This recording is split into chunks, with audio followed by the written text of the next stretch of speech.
Bienvenue dans la serre du biome, une serre qui accueille toute une diversité de plantes. Cette serre est ouverte au public tous les après-midi, gratuitement, et aussi aux scolaires, tous les matins.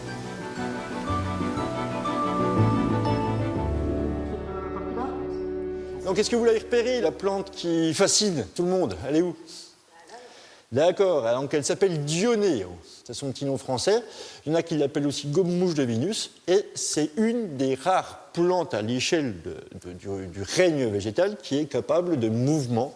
Et l'insecte doit toucher 2 fois un petit poil pour que le mouvement ait lieu.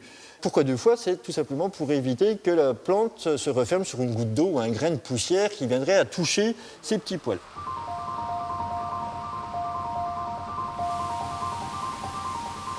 Cette serre accueille des plantes qui vont être utiles à la recherche et aux chercheurs.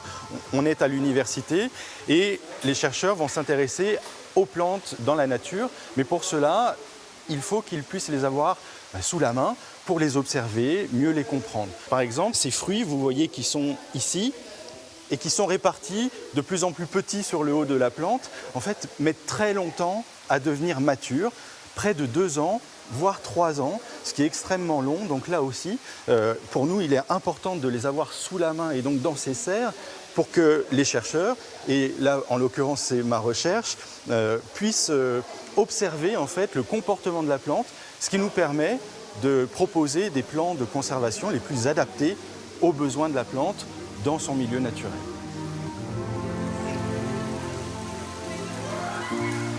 La serre est ouverte depuis le mois de septembre, donc ça fait 3 mois que le public peut découvrir cet espace. Et nous avons commencé à planter seulement au mois d'avril de cette année. Donc on a voulu reconstituer avec différentes plantes un écosystème de forêt amazonienne.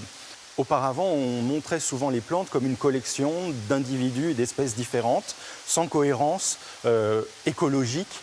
Et maintenant, on a cette envie en fait, de recréer l'écosystème dans lequel vivent les plantes pour donner plus de concret et surtout pour montrer au public à quoi ressemblent les plantes dans la nature.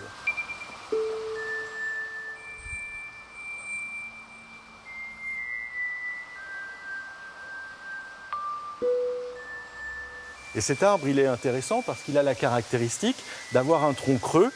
Quand on tape dessus, ça fait du bruit. On l'appelle le bois canon.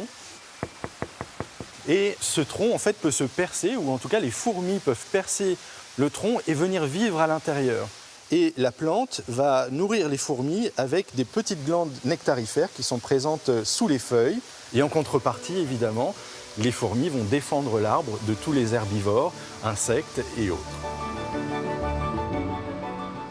Entre ces murs de verre, on découvre la merveilleuse diversité des plantes du monde entier et les enjeux scientifiques et sociétaux de la botanique moderne.